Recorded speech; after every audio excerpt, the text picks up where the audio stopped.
Welcome to Daily Scripture Reading. I do not own the rights to this music. Genesis chapter 16. This is the authorized King James Version.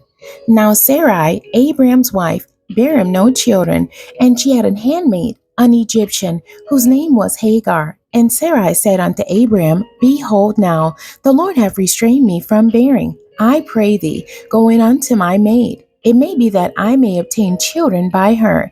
And Abraham hearkened to the voice of Sarai. And Sarai, Abraham's wife, took Hagar her maid, the Egyptian, after Abraham had dwelt 10 years in the land of Canaan, and gave her to her husband Abraham to be his wife.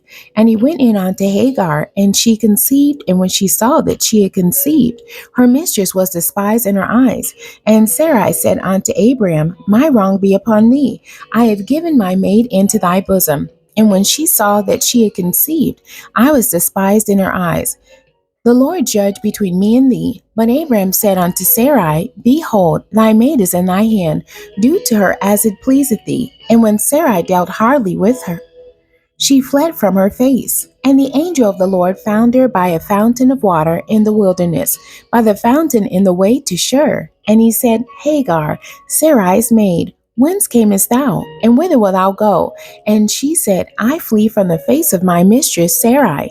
And the angel of the Lord said unto her, Return to thy mistress, and submit thyself under her hands. And the angel of the Lord said unto her, I will multiply thy seed exceedingly, that it shall not be numbered for multitude.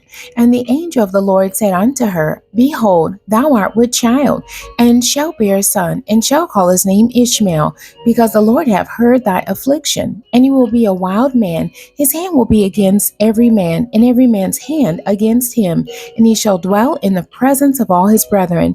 And she called the name of the Lord that spake unto her, Thou God seest me. For she said, Have I also here looked after him that seeth me? Wherefore the well was called Beer Laharoi. Behold, it is between Kadesh and Bered. And Hagar bare Abram a son, and Abram called his son's name, which Hagar bare, Ishmael. And Abram was 86 old when Hagar bare Ishmael to Abram. The end. God bless you, and thank you for joining me today.